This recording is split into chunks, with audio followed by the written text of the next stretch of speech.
The Apex Edition is back for the 2022 model year for the Corolla Sedan, available on either the SE or the XSE trim levels. It's the Sport Edition and Extreme Sport Edition. There are only going to be 6,000 of these produced. Only 120 of them are going to have a third pedal. This is one of them, and that is only available on the SE trim level.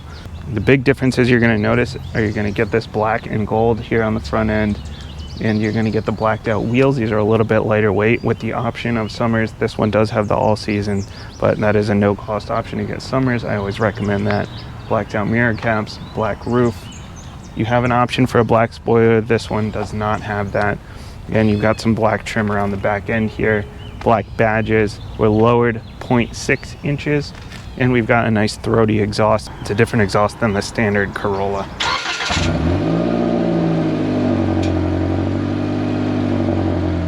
And this is only available in 3 colors, the cement color, or you can get a black where it's basically everything's blacked out other than the gold trim, or you can get it in a white. As for the interior, we have some lights and darks, keeping it classy. The touch points are soft and they look nice for the price point. We have manually adjustable cloth seats in the front, lightly bolstered, enough to keep you in place without digging into your kidneys. Hard buttons for the HVAC, as well as a mix of hard buttons and touch for the 8-inch infotainment system. The infotainment works well with nice big icons and customizable menu, as well as the ability to turn the display off while keeping your music going. Android Auto and Apple CarPlay are both standard. There's an Audio Plus and a JBL option for the Corolla, but those are not available with the SE Apex Edition. Same goes for the sunroof. The gauge cluster is refreshingly simple with analog gauges and a small screen with a bit of information off to the side.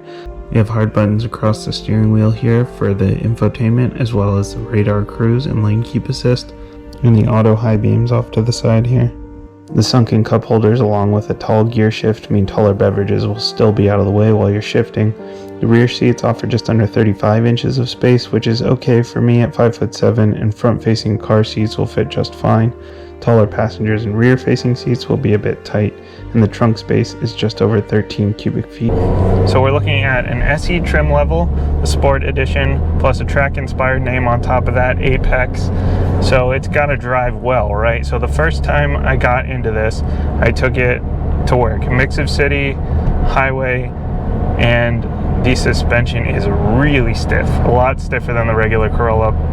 Feels stiffer than the SI I was in last week. And on the highway, it's rough. You know, if there's any kind of bumps or grooves or whatever, I think I got air up out of my seat on one of the bumps. So very stiff suspension, and the power compared to the competition, if you put the SI in as one of its competitors, which I'm not so sure it actually is one of the competitors. That was one of my expectations, $26,000 versus a $27,000 SI, you know, plus the Apex and the Sport Edition and all that. I kind of thought this was the competitor. I don't think that's true.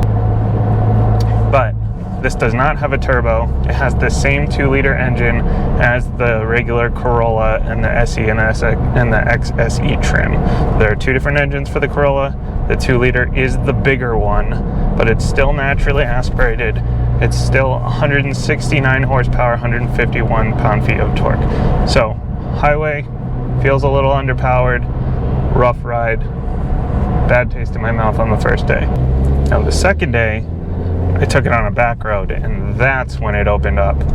So now you've got this driving a slow car hard kind of thing going on, because it is underpowered, but that can be a good thing, especially since we've got a manual.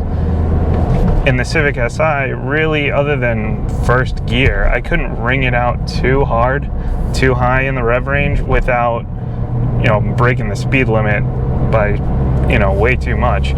And this one, you can get into second, third gear, and your peak power is up at 6,600 RPM. Your peak torque is up at 4,400 RPM because it's naturally aspirated. So you really get to wring it out. You know, first, second, third, you can really get it high up there in the rev range. And that's when it starts really getting fun. And on top of that, the steering is sharp. It's on the lighter side. It's really sharp. It's really responsive. You know, the regular Corolla actually handles pretty well, but with this stiff suspension, it does definitely handle the curves better than a regular Corolla. that's a trade-off. You kind of have to figure out if that's worth it to you or not. For me, you know, if with my commute, I probably wouldn't go this route, but if I had a lot of back roads, if I had a short commute to work, this would be a good one because it really is fun on the back roads. Now, the manual in this one, the throws are long. It's kind of, I mean, if you've been in any manual Corolla in the last like 10 years, you probably know what this feels like, but it is not the most connected feeling, but it does have a very confident track. It's very easy to shift, and there's no ambiguity about what gear you're in or anything like that. So it is a fun one to shift. And the clutch is very light, bite point all the way at the top. That takes a little bit of getting used to. If you want to rev match your own downshifts, you can. You don't have to, because there is the intelligent manual. There's a button here which will turn on auto rev matching. But if you want to rev match your own downshifts, you can, but you have to get pretty deep into the throttle pedal to get those revs up. And if you want to heel toe your downshifts, the pedals are a little bit far apart. They're not in a great position for that. You know, so after driving it around a little bit, I kind of had a guess as to who it was targeted at, but I wasn't quite sure. So I went and talked to Toyota, and I asked some buyers, you know, why did you pick this car over a regular Corolla, or, you know, over the competition or whatever. Toyota wanted some, like, you know, an entry-level sporty car for younger folks. And the people I talked to, that was basically what they were looking for. You know, they wanted an entry-level car into Toyota without having your run-of-the-mill Corolla. Not that the Corolla is a bad car, but it's an A to B car. It's reliable, it's fuel efficient, it's great. This one allows you to be a little bit more unique, a little bit more fun. You do give up a lot of the comfort of the regular Corolla with that fun. That was one thing that some of the owners said they both love and hate the suspension, and I can absolutely understand that, because right now the suspension is beating me up a lot, but as soon as I hit some twisty roads,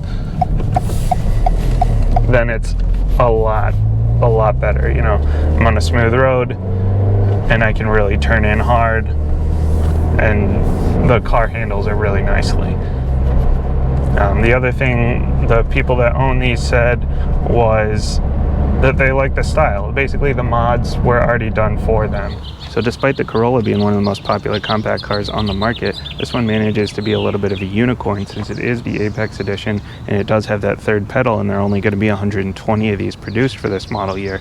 So if you're someone that's maybe a young professional looking for something affordable, maybe you're a college student, you're looking for something affordable, you want something reliable, there's nothing more reliable than that Toyota badge, but you want it to be a little bit sporty, you want it to stand out a bit, or maybe you're just trying to learn manual, this is a good one to learn stick on for sure, because it has that light clutch, nice easy manual to maneuver, and it's got the auto rev matching if you want it. That's all I've got for today. Thanks for watching, and I will see you next time.